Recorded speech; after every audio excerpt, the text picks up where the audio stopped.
So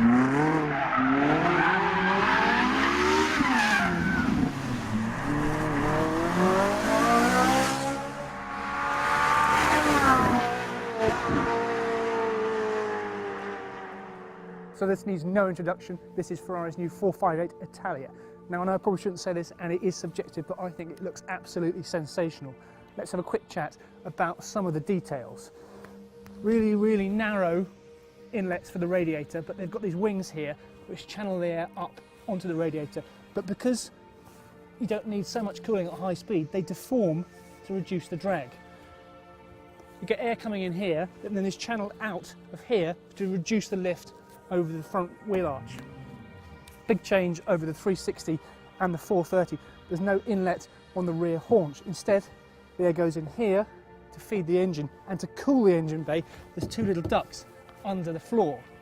Around the back, no movable spoiler, just this little lip here. Ferrari says that's enough. And you've got two cooling ducts at the back, one for the clutch and one for the gearbox.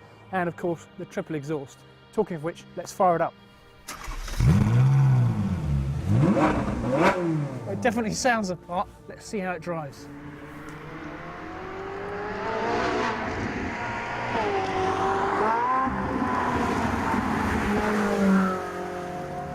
Okay, so as the name suggests, we've got a 4.5 litre V8 engine producing 562 brake horsepower, which is a pretty big jump up from the old F430 that produced about 490.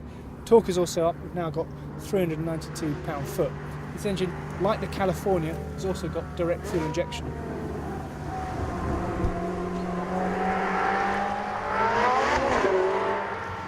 Now, another piece of technology the 458 shares with the California is a gearbox. This is a twin clutch gearbox, 7 speeds.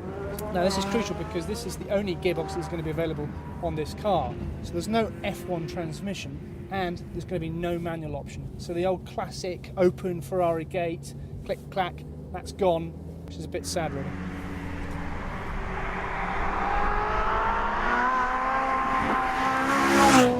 We also need to talk about the cabin here because it's a big step up from the previous generation.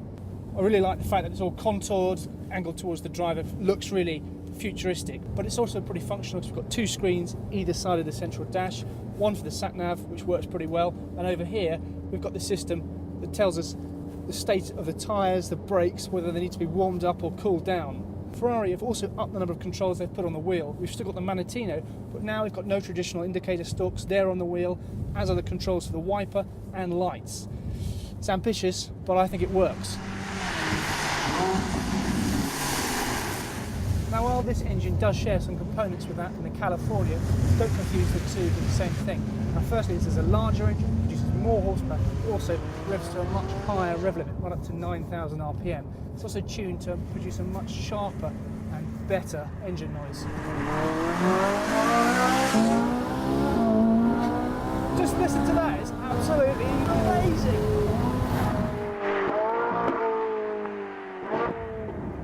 What about the handling? Well, firstly, we've had a variety of road conditions today, and it's brilliant traction in all conditions.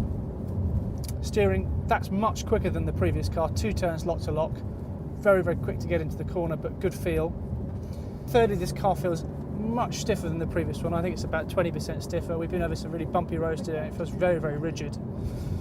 The dampers, as with the 430, are adjustable on the Manettino, but as with the Scuderia, you're able to decouple the suspension from the preset modes, so you can have race for the fastest gear shift, for example, but have the softer suspension for a bumpy road or a certain type of track condition.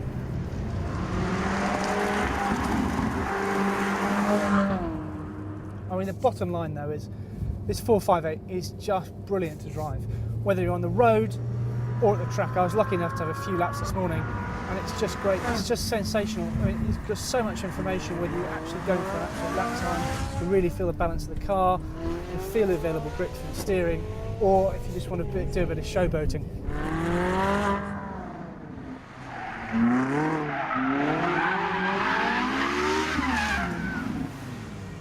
Now the 458 is going to be slightly more expensive than the old F430, about £150,000, but if you ask me, it's worth it. It is a very complete car. Mercedes' new SLS and the new McLaren are going to have to be very good to beat this.